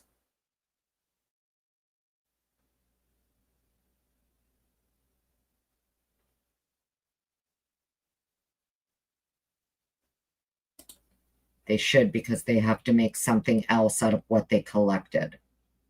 Okay. So I am reading this right, based on what I'm reading here from this document. Technically, they would need a warrant even for a covertly obtained reference sample, correct? Whether it was covertly obtained from a cigarette butt, a piece of trash, whatever. If it's a reference sample for a relative, right? Wouldn't they need a warrant for that, for comparison? Anyways, I'm probably wrong, which is totally fine. But when I was reading through this, I thought it was very interesting, because it says the investigative agency must seek informed consent from third parties before collecting reference samples that will be used for FGGS, unless it concludes that case-specific circumstances provide reasonable grounds to believe that this request would compromise the integrity of the investigation. If that determination is made, the investigative agency shall consult with and receive approval from the prosecutor before covertly collecting any reference samples that will be used for FGGS. The investigative agency shall also consult with the DLO, who may provide guidance to investigators about the type and nature of biological samples that may prove most conducive. So I read this to mean like this is where the feds, Moscow police, the investigative agencies would be in touch with this DLO, the designated lab officer, right? To say, hey, what kind of trash that we took from this residence here, which pieces of trash are going to be best for you to use? And then it says covert collection shall be conducted in a lawful manner. In addition, a search warrant shall be obtained by the investigative agency before a vendor laboratory conducts FGG analysis on any covertly collected reference sample. Would that be referencing, like, would that pertain to Kohberger's dad's reference sample?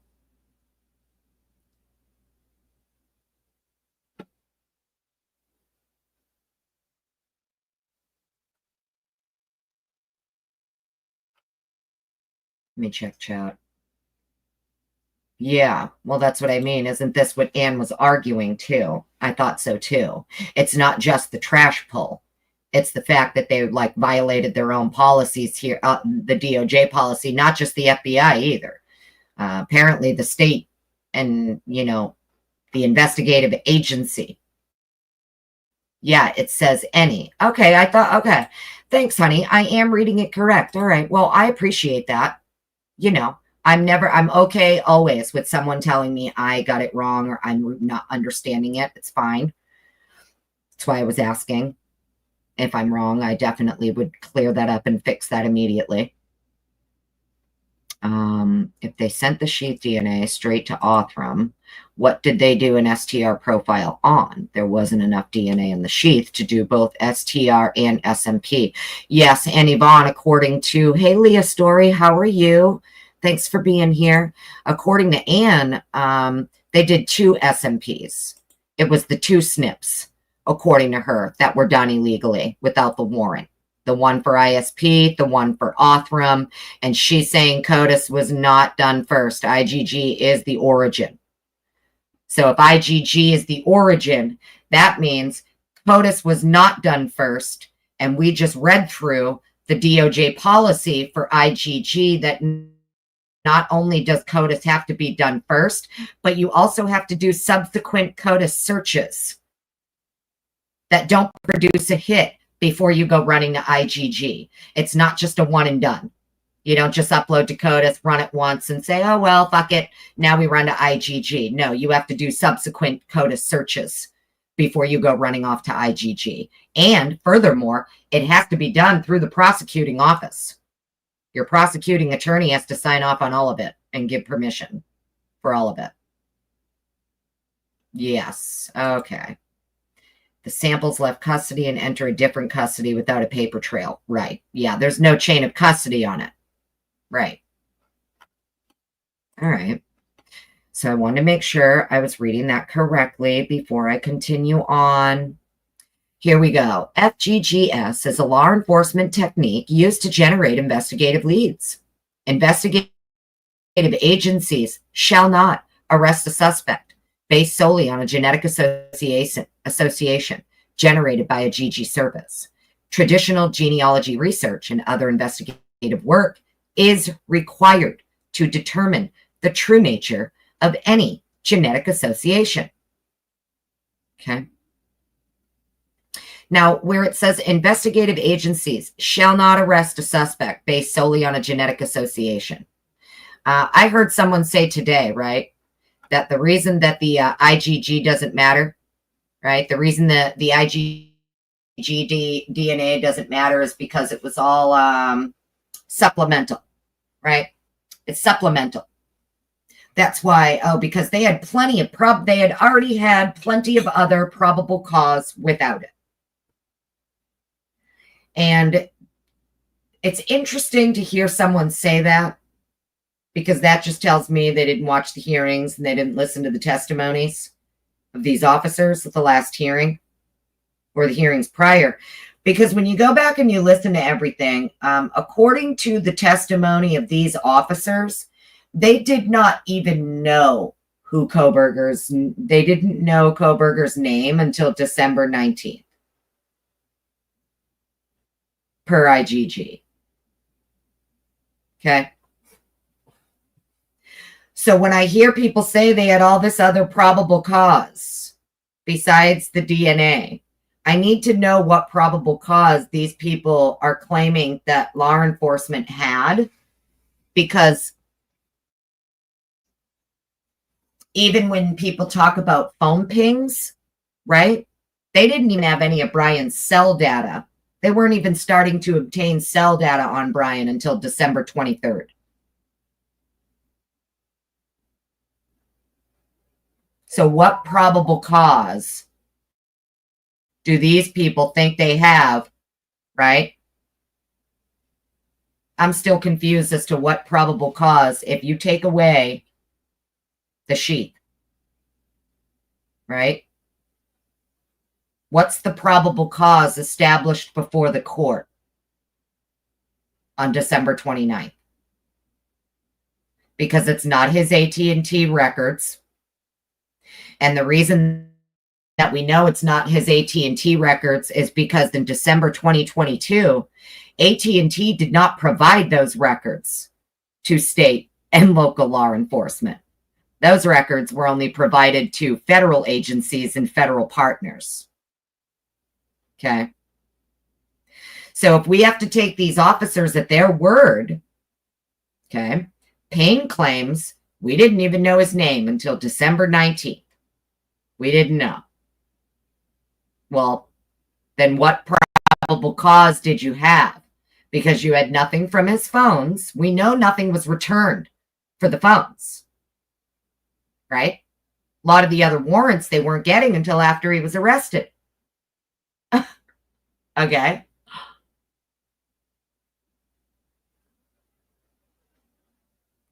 We know that their videos are bunk.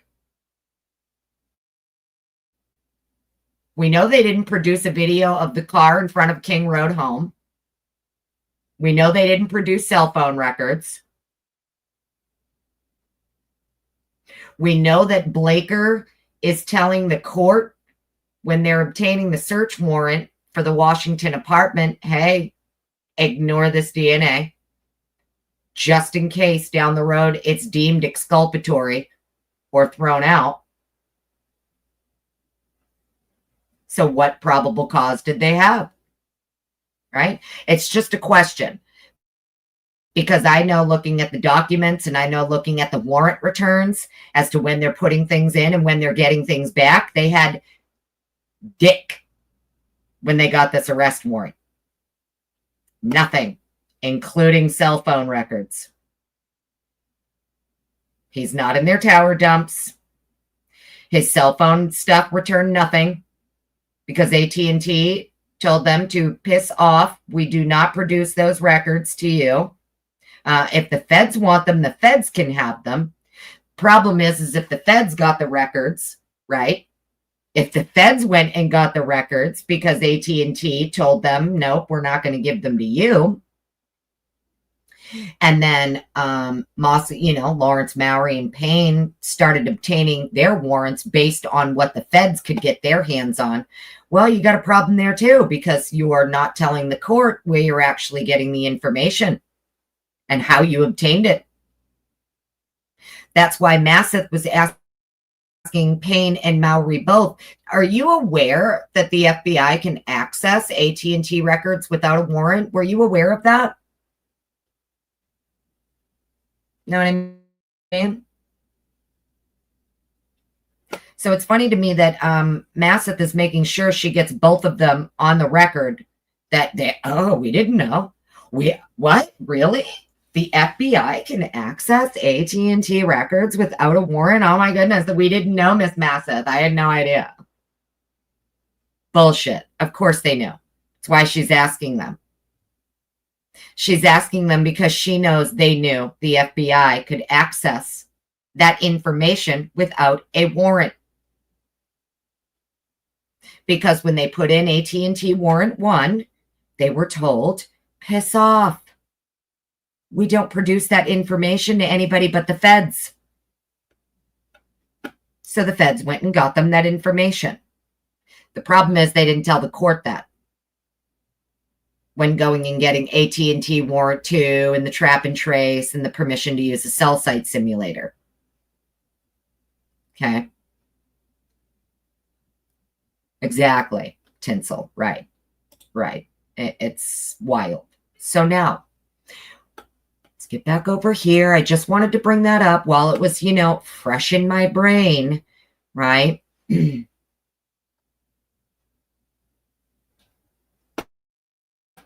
can't arrest someone based solely on IGG. And it would appear that's exactly what they actually did. And what they did is they tried to tell the court, no, we did CODIS first and exhausted all other efforts first before going to IGG. And what Ann is claiming is that is absolutely untrue. IGG is the origin, and they did no investigate. There was not a real investigation outside of IGG.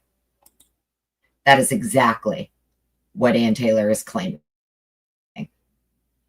Not me, not anybody else. That is exactly what Ann Taylor is saying.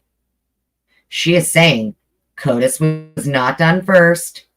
IGG is the origin, and there was absolutely zero investigation actually conducted other than IGG. Everybody tracking?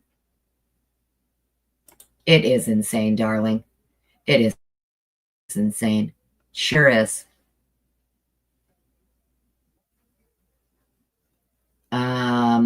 Well, I'm under the impression that because the guy in the video says it was a few days after the event, they approached her with photos of Brian a few days. I'm going to say it's the 17th.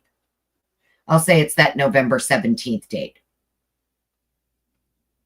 Whether the guy in the video, is legit or not, I have no idea. But, if I was to take a wild guess, I would say by November 17th, they were showing her pictures of Koberger, which would be interesting, considering Payne has already testified.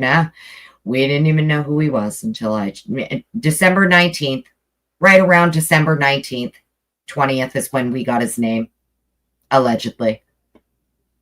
So it's very interesting that they want the defense to believe, oh, we didn't even know.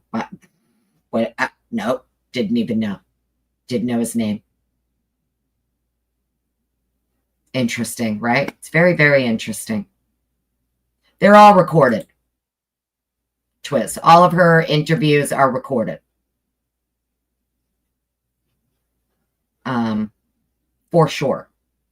Audio, video, probably both. Then again, who knows? It depends who's interviewing her, right? I guess it all depends who's interviewing her. I'm going to go ahead and suspect, since it was ISP and FBI basically handling everything for the most part, even though Moscow kept trying to say, no, this is our case, it would appear up until Brian's arrest, it was actually the FBI doing all of the work in the background, attending autopsies, doing interviews, things like that. So, something tells me probably about 99% of her stuff was recorded video and audibly. But either way, yeah, exactly. Well, that's what I mean, Heather. And it's like they know they can't say that, right?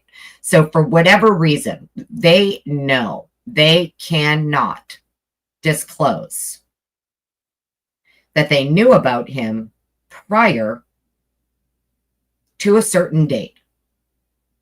They're very well aware of that. They've all been coached very well as to ensure that no one knows we knew who he was until this date. And it would appear they're lying. But what I really, it's the misinformation from the state to the court that is the problem for me, because, that's where you're getting into the realm of your prosecutors lying to the court, and it's a willful lie. It's intentional. The prosecutor in this case would know from jump they didn't do CODIS first. But the prosecutor also knows that he has to say they did CODIS first because it's part of the fucking policy. So it's been nothing but a cover your ass from jump when it comes to the identification. We have to cover our ass on the whole thing. We have to say we did CODIS first, and they can't know we did IGG first. And the defense is like, nope, we know IgG is the origin. We can tell from the discovery, our experts agree, IgG is the origin. So if IgG is the origin, that means you did not follow policy.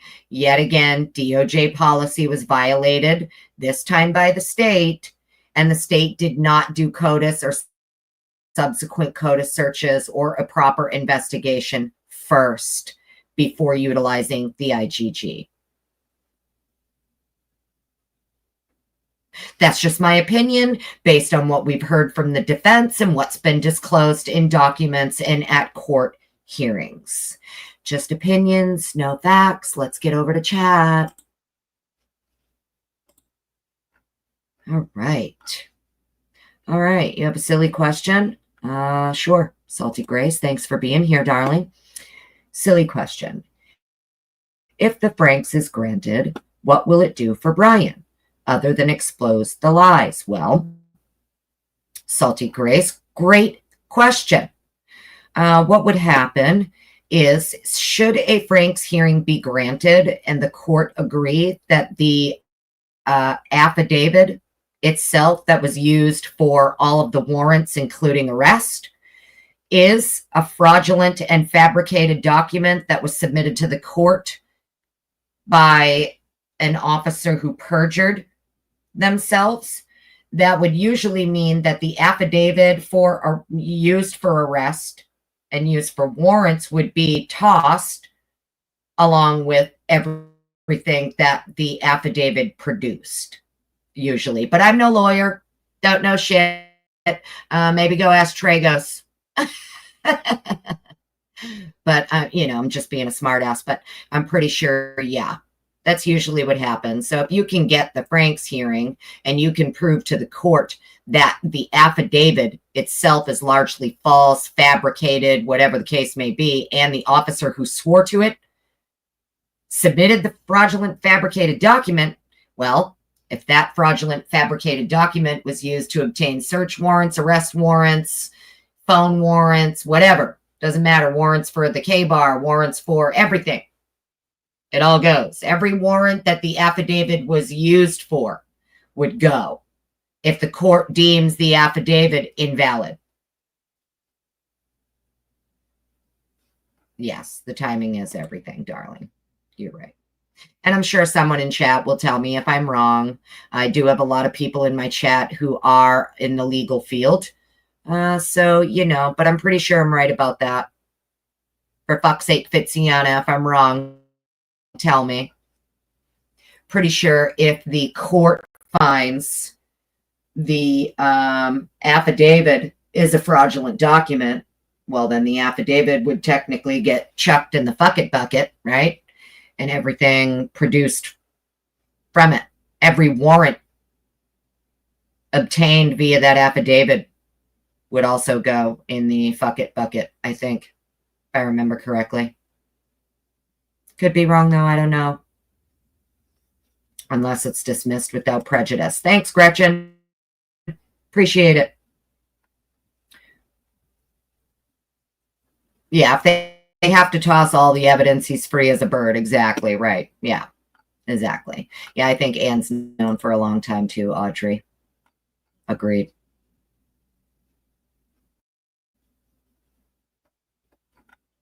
Yeah. So anyways, here we go. Now, sample and data control and disposition.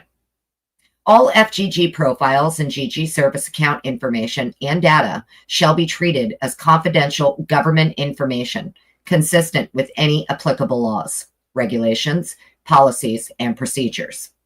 These materials are subject to transfer and disclosure by department employees and contractors only during the discharge of their official duties and only for authorized purposes. If a suspect is arrested and charged with a criminal offense while FGG is in progress, the investigative agency shall promptly contact the relevant vendor laboratory or DTC service and direct that all testing cease at a point in time when the forensic or reference sample can be preserved. The investigative agency shall also request that the sample extract and amplicon be returned directly to the submitting law enforcement agency or custodial CODIS laboratory as applicable. The investigative agency shall document its request in compliance by the vendor laboratory or DTC service.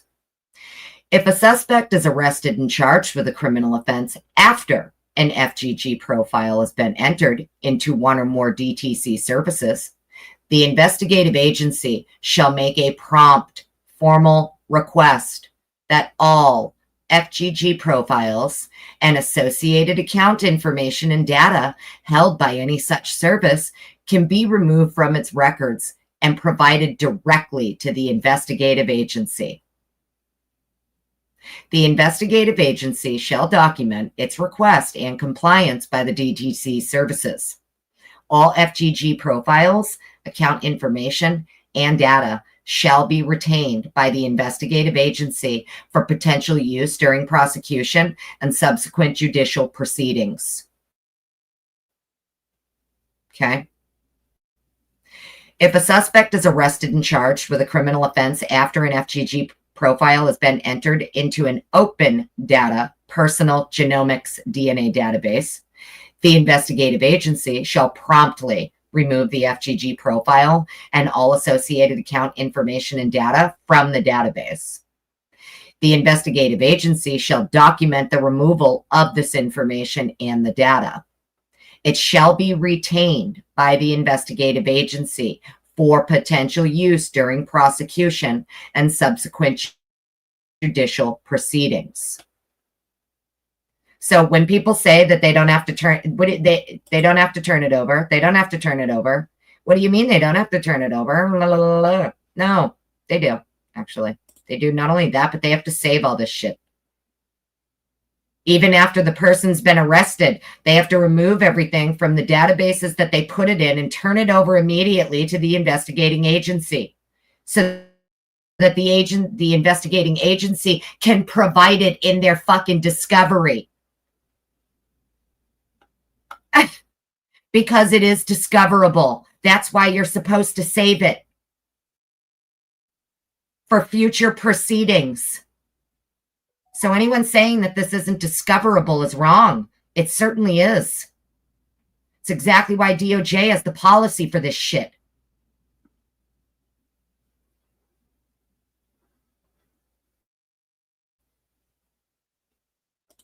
You're welcome, Lee. I appreciate it. Well, you know, that's what I do here, right? A lot of opinion and snark, but at least I tell you, hey, it's just my opinion. You know, I'm not like Megyn Kelly, right? Or Howard Bloom. I'm not saying that I think this dude, he brought vials of blood. This is what's even more fucked up, right? They'll come over here, okay? Certain people will come. They'll call us conspiracy theorists, right? Certain people like me, I've had people in this community call me a conspiracy theorist, right? A conspiracy theorist. These are the same people literally claiming that he sped away in his underwear.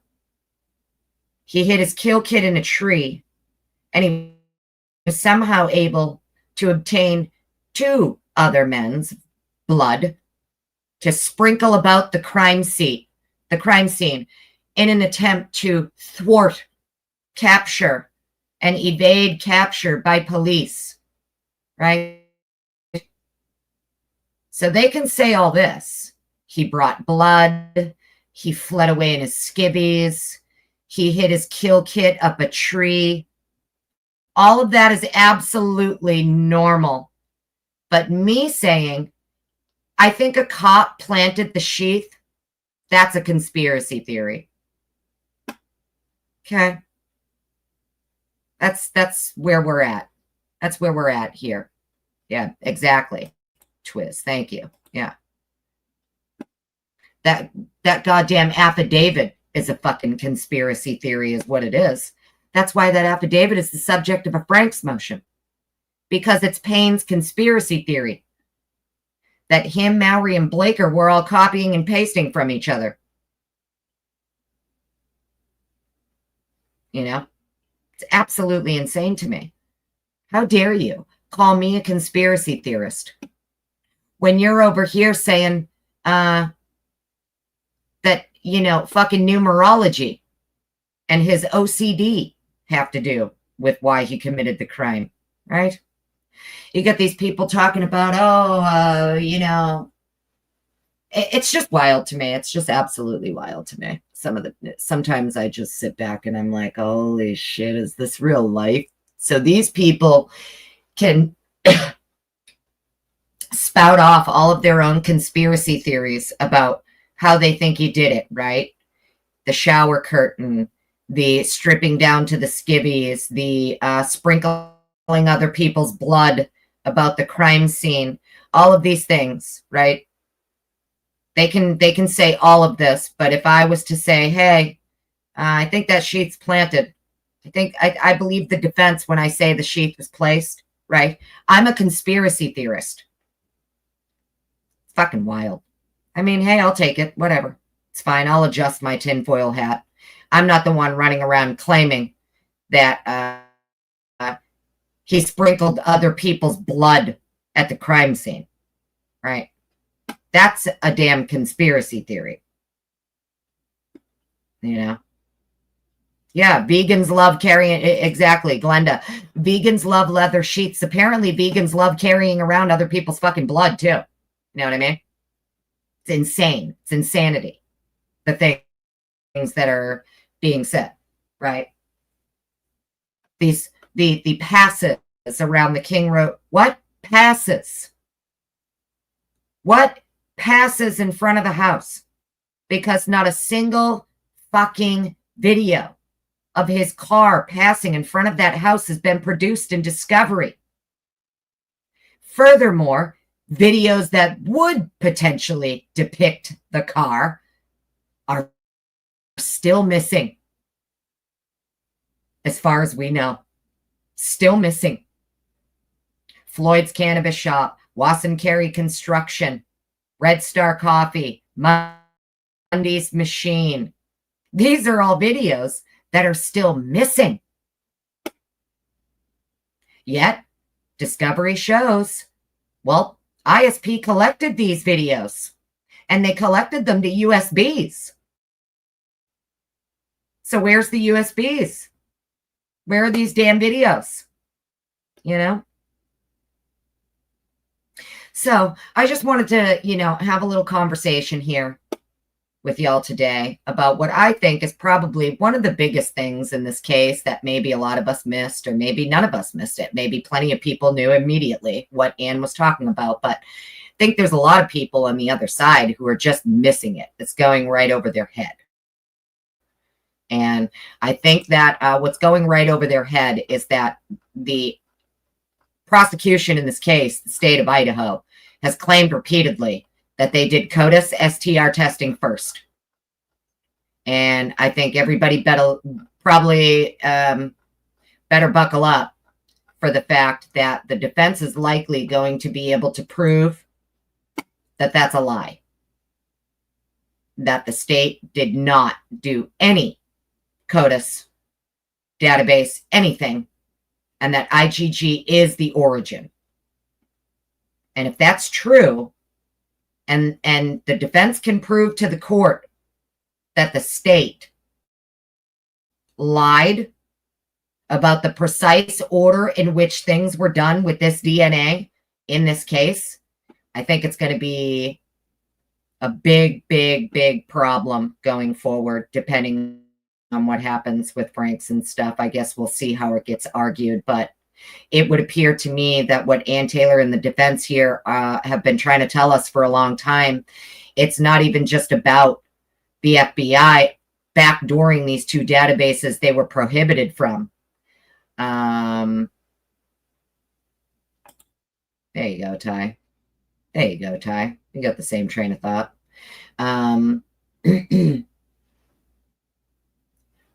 Yeah, the terms of service argument, right? Stuff like that. This isn't about just terms of service. This is about the prosecutor who has to also abide by the DOJ policy for IGG. It's not just the FBI who has to abide by it. All state and local law enforcement that are funded by the federal government also have to abide by the DOJ policy for IGG. And if the State of Idaho Prosecution Office, Bill Thompson, Hushley Jennings, okay, skipped over the work they should have done first for CODIS and everything else, and they went straight to IGG, and IGG is the origin, well, then I think you've got some prosecutorial misconduct on your hands at that point. I'm not a lawyer, but I'm sure one of my legal friends in the chat will tell us. I'm just taking a stab in the dark. It's just a guess. Would it be considered prosecutorial misconduct if the state lied to the court and said they did CODIS first when they never did? Wonder what that is. Wonder what that's called. You know, just questions. So anyways, hopefully that was fun for everyone. Just wanted to have a little chat about that. I think it's a big part that maybe some of us have glanced over. And I hope that we all learned a little something here, you know, even if you learn nothing, that's great. Hopefully you had some fun. Hope you like the Constitution. I hope you like our rights. I hope everybody's understanding, you know, what's happening here. It would appear the defense in this case is going to be able to prove the state lied to the court. Not only did the cops lie to the court, but the state lied to the court. So we'll see. It's Frank's February. Hopefully we get this Frank soon. I'll keep my eye out for any, you know, decisions that come through. I'll go live. Obviously, you guys know if any docs drop, anything happens, I'll go live and cover it. But I'm going to go have some dinner. And yeah, I'm going to go enjoy the rest of my night. And I hope the rest of you enjoy your night. Thank you so much to everybody for being here. Salty Grace, all my mods, Mercy Cat. I hope your week gets better, darling. I really do. If there's anything you need from me, please feel free to let me know. I will do it. And you know that. Fitzy, I love you. Twiz, I love you. Kane B, love you. Gretchen, love you. Thank you for being here. Don't forget, go see Mrs. Annie Peterson over at her channel. She's doing some kind of giveaway. I personally don't want anything from her other than her snarky self, and that's all I need. But if you're interested in Mrs. Peterson's little giveaway that she's doing and giving back to the community, feel free to go visit her and enter. And drop her some hearts in the chat from me and tell her I said hi and I love you. And yes, Kane, I will see you in 30. I'll be in your chat. Thank you for being here. Mods, I love you. Everybody go see Kane. Kane's live will be starting in about 30 minutes. So hope to see all y'all there. And yeah, have an awesome night. Thank you so, so much to everybody for being here. Appreciate every single one of you. Bye.